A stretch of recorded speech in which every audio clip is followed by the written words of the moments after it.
Hey guys, and welcome back to the channel. Well, today I want to do a review of the Lumix S9. This is a camera that I've recently picked up and I've really been enjoying using. Okay, so first, why the S9? Why did I pick this camera up? Well, I'm traditionally a Canon shooter and I have both the R7 that I'm shooting on right now and the R6 Mark II, but I was looking for a full frame, smaller option that I can take when shooting family, travel, and just out and about where I don't want to bring a large camera setup. And that's where the Lumix S9 comes into play. Okay, so with the Lumix S9, I also decided at the same time, even though I have Sigma lenses that I can adapt, because I also bought the Sigma EF2L mount adapter, I also decided to go and buy this. It's the Sigma 28 to 70mm 2.8 DGDN contemporary lens for L mount, and I'm really loving this combination. So it's nice and small, it's relatively light, and it's very easy and compact to take with you. At the same time, I also decided to pick up this. It's the Peak Design 6-litre sling, and the camera and the lens fits in there nicely and also gives you plenty of room to bring extra batteries, an extra lens, you know, an air blower, whatever you need. Okay, so let's talk about the pros of the camera. Okay, I think the first pro is just the size and weight and portability. This is a camera that I can actually see myself taking with me. I think that's a problem that all of us get into. We have these really nice cameras that produce excellent image quality, but then we don't end up taking them and we just end up using our phone instead. That's definitely a trap that I've fallen into. And so with this camera, I'm really looking at trying to break that cycle and have a camera that I'm actually going to take out with me to take really high quality images and video. Okay, the second pro, I guess, for this camera is going to be the image quality. I've been really impressed with the image quality of the photos from this camera. The dynamic range is excellent. The colors from this camera, coming from Canon, which is renowned for its color science, but I find that this camera is right up there. It's on par. I really love the richness and just the color science that's coming out of the camera, both in terms of photo and video.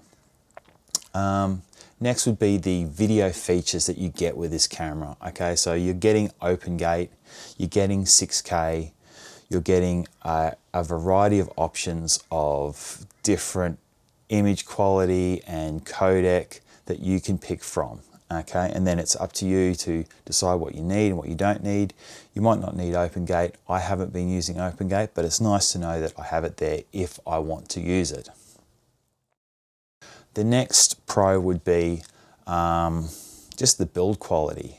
The LCD screen on this camera is absolutely excellent. It's nice and bright. You know, you can see very clearly outside. I haven't noticed myself missing an EVF at all. The quality is excellent. It's, like I said, it's nice and bright. There's plenty of brightness there. I think I have the brightness turned up 1 stop extra, and that's plenty bright enough for outside work. And it goes up to 3, I believe. And yeah, it's just, it feels solid in the hand. I did buy the small rig grip for it just to add a little bit of extra purchase here to the camera, but the camera itself feels nice and sturdy and it feels like a quality piece of kit. Okay, and so for the last pro, I guess I'd say, is vlog.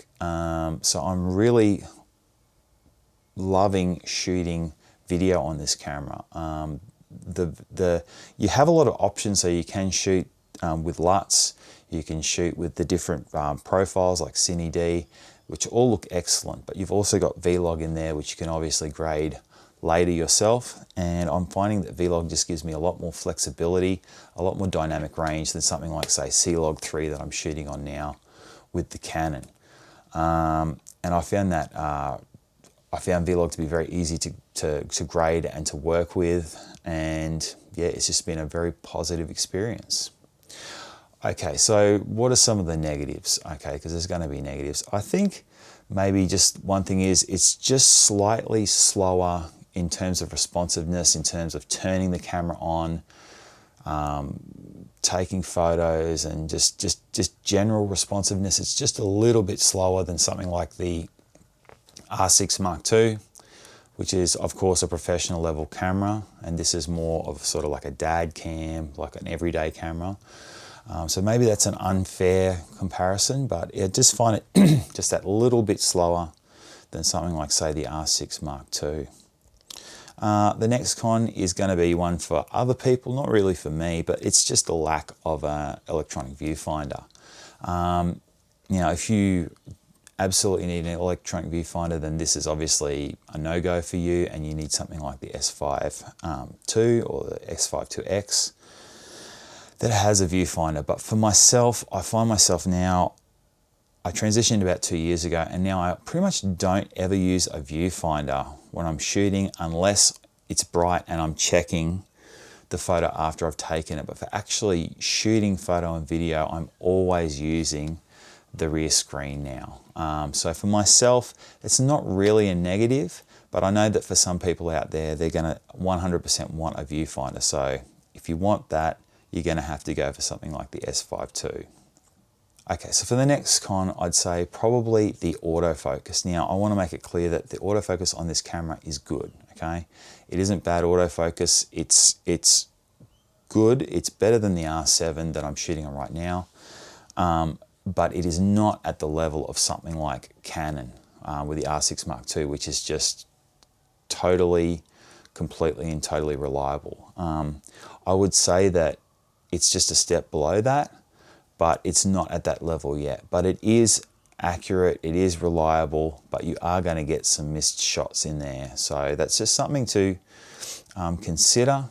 I did a recent shoot and I found that, you know, 90% of the photo and video I took was right on, and there was only those few instances where it's maybe gone for the wrong eye.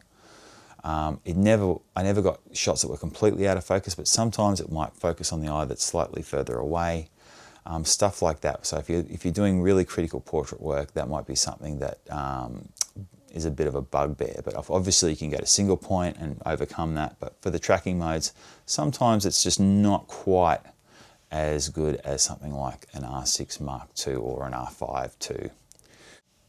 The last downside I'd say is probably battery life. I don't think it's quite as good as something like the Canon, so the R6 Mark II. I took it on a recent shoot and I did have to change out batteries about 3 hours in. Now I was shooting quite a lot of photo and video and had the LCD screen turned up +1 on the brightness. So I don't think that's bad performance, but I've never actually completely run out of battery on my R6 Mark II shooting for 4 or 5 hours. It's been close. I probably shot more video on the S9, and that might be a contributing factor as well. But I'd say probably, even considering that, the battery performance is probably just slightly under something like Canon. So there you go, there's my initial thoughts, guys. I'm really loving this camera. I just find it so usable. You know, I want to use the camera, which is always a good sign. It's always a good sign when you buy something and you want to use it, and you go out and you actually do use it, and you enjoy using it, and you want to use it even more. So those are my thoughts as someone coming from Canon. I'm looking forward to seeing, you know, maybe an S9 Mark II sometime in the future with maybe, you know, I don't know, even more features. But for now, I'm really loving this camera. I'm using it a lot and I'm just really enjoying it. Okay, so until next time, guys, see ya.